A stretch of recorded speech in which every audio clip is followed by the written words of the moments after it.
दोस्तों, ये गीत मैं आपको बाद में सुनवाऊंगी। अभी डॉक्टर वैशाली शर्मा हमसे जुड़ गई हैं। डॉक्टर वैशाली, नमस्कार, आप मुझे सुन पा रही हैं?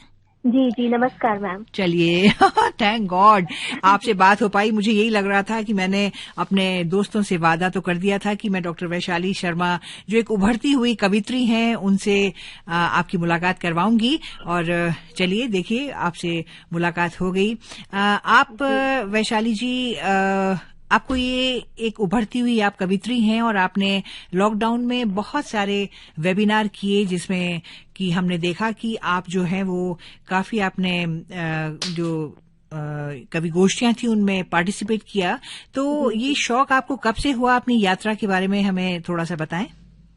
Thank you so much. पहले तो मैं आपका शुक्रिया करना चाहूंगी मैम, आपने इतना अच्छे तरीके से मेरे बारे में जो बोला उसके लिए बहुत बहुत आभार, धन्यवाद मैम जी।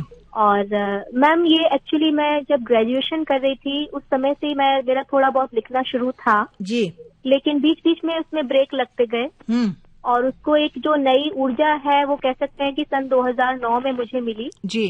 जब ये यूनिसेफ में पोलियो का एक वर्कशॉप था, वहां पर मेरी मुलाकात हुई थी आकाशवाणी दिल्ली के पूर्व डीडी जी आदरणीय श्री लक्ष्मी शंकर वाजपेयी। ओहो क्या बात है! आपने तो एक बहुत ही जो है वो हमारे ऑफिसर भी थे, बहुत बड़े कवि भी हैं, अंतर्राष्ट्रीय स्तर पर उनकी पहचान है, उनका नाम लिया। जी हाँ, फिर आगे क्या हुआ? बिल्कुल मैम, और काव्य की अगर बात की जाए, कविताओं की, तो मैं उनको अपना गुरु मानती हूँ। जी। और जैसे कि मैम होता है अक्सर की जिंदगी में हमें कई बार रास्तों पर चलते चलते लोग मिल जाते हैं और कई बार लोगों से मिलते मिलते रास्ते बन जाते हैं। बिल्कुल ठीक कहा आपने। तो जी, और कुछ ऐसी महान शख्सियतें होती हैं जो हमारे जीवन के हुनर का एक दिशा निर्धारण कर देती हैं या मार्गदर्शक के रूप में कार्य करती हैं। जी। तो जो वाजपेयी सर थे, उन्होंने ना सिर्फ मुझे बताया कि मैं कैसा लिखती हूँ, मुझे प्रोत्साहित किया, बल्कि मुझे अलग अलग जगहों पर अपनी प्रस्तुति देने का मौका भी दिया। जी जी जी जी। तो मैं उसके लिए बहुत आभारी हूँ सर की और हमेशा रहूंगी। जी। तो वहीं से एक नई ऊर्जा मुझे मिली, एक नई जीवंतता मिली मुझे। जी। तो ये जो है फिर सन 2014 में वहां पे मैंने एक प्रस्तुति दी थी सन 2009 में पोलियो वर्कशॉप में, जो सर को काफी पसंद आई। जी। और सर ने मेरा उत्साहवर्धन किया कि आप लगातार ऐसे ही लिखना जारी रखिए। उसके बाद 2013 में शादी के बाद दिल्ली आना हुआ। जी।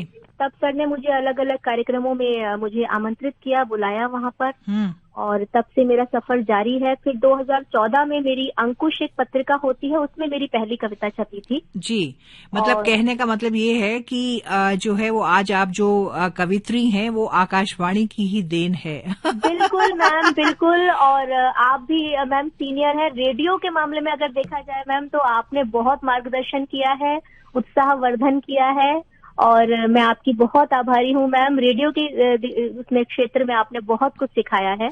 आप ये कह सकती हैं कि आकाशवाणी ने आपको बहुत कुछ सिखाया। और दूसरी बात वैशाली जी, मैं ये चाहूंगी कि क्योंकि गणतंत्र दिवस जो है वो बहुत करीब है, तो आप जो अपनी कविताएं लिखती हैं उसमें अगर आप की कोई कविता देशभक्तिपूर्ण हो तो वो हमें जरूर सुनाएं। और उससे पहले ये बताएं कि आपकी कोई पुस्तक भी जो है वो प्रकाशित हुई है क्या?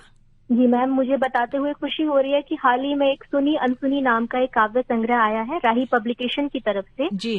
जिसमें मेरे 5 कविताएं जो हैं वो पब्लिश्ड हुई हैं। जी। और बस यही कहना चाहती हूँ, बहुत आभारी हूँ मैं राही पब्लिकेशन की। जी। और फिलहाल जैसे कि आपने गणतंत्र दिवस के बारे में बताया, तो मैं एक रचना प्रस्तुत करती हूँ। हाँ, जरूर जरूर करिए। उम्मीद करती हूँ सबको पसंद आएगी। हाँ, बिल्कुल आएगी, बिल्कुल आएगी। आप बिल्कुल जोर शोर से जो है वो ये कविता हमारे एफएम गोल्ड के श्रोताओं को सुनाइए। जी, धन्यवाद मैम। तो इस तरह से है कि शौर्य गाथा जगत है गाता, नमन करे तुम्हें शीश नवाता, संघर्ष नहीं भूला जाएगा, संघर्ष नहीं भूला जाएगा, तुम्हारा बलिदान इतिहास रचाता, शौर्य गाथा जगत है गाता, होली के रंग तुम्ही से है, दीप का तुम ही प्रकाश बने, तुम आसमान के तारे हो, तुम धरती बने आकाश बने, नई मिसाल बनने को बच्चे बचा बचाए दोहराता, शौर्य गाथा जगत है गाता, नमन करे तुम्हें शीश नवाता, धन्य जिन्होंने जन्म दिया ऐसे तुम्हारे माता पिता, सोचा ना एक पल को भी लाल देश को सौंप दिया, तुमसे ही है शान वतन की और तिरंगा लहराता, शौर्य गाथा जगत है गाता, नमन करे तुम्हें शीश नवाता, लक्ष्य एक उद्देश्य एक है, जोश एक है, जुनून एक, देशभक्ति बस एक, धर्म साहस है एक, बस खून एक, इसीलिए भारत देश का हर वीर सिंह है कहलाता, शौर्य गाथा जगत है गाता, नमन करे तुम्हें शीश नवाता, संघर्ष नहीं भूला जाएगा, संघर्ष नहीं भूला जाएगा, तुम्हारा बलिदान इतिहास रचाता, शौर्य गाथा जगत है गाता, नमन करे तुम्हें शीश नवाता। डॉक्टर वैशाली शर्मा, बहुत ही खूबसूरत कविता आपने सुनाई और बहुत ही सुरीली आवाज भी है आपकी।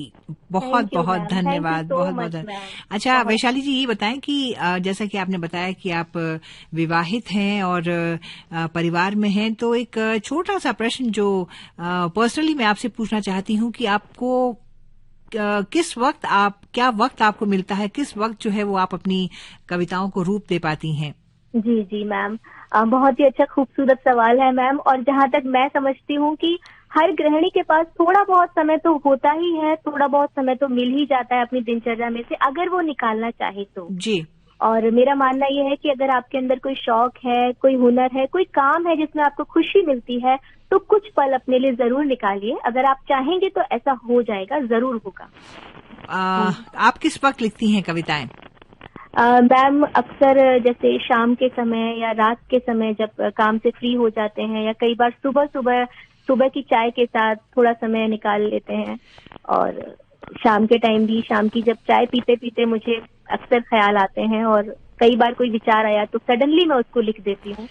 तो जैसे ही कोई ख्याल आता है आप सब काम छोड़ के वो उसको पेन डाउन कर लेके लिख लेती हैं, ऐसा? हाँ, ऐसा भी हो जाता है कई बार कि कोई एक बहुत ही सुंदर सा विचार आता है और फिर उस विचार में से भी कई विचार निकलते चले जाते हैं, तो वो एक कविता का रूप ले लेती है, तो उसमें बहुत ज्यादा समय नहीं लगता है। जी जी। तो आपके परिवार का सहयोग है इस काम के लिए? बहुत बड़ा मैम, मेरे जो पति हैं वो बहुत बड़ी प्रेरणा है मेरे लिए, और मेरी ताकत भी है, मेरी स्ट्रेंथ भी है। और मैं एक बार को शायद ढीली पड़ जाती हूँ, पर वो कहते हैं कि नहीं वैशाली। चलिए बहुत अच्छा लगा आपसे डॉक्टर वैशाली शर्मा बात करके। बहुत बहुत आकाशवाणी परिवार की ओर से आपका धन्यवाद। Thank you ma'am, thank you so much ma'am. और श्रोताओं, अब घड़ी मुझे इशारा कर रही है कि मैं अपनी वाणी को विराम दूं। दीपा चतुर्वेदी को अनुमति दीजिए कार्यक्रम गुनगुनाती दोपहर समाप्त करने का।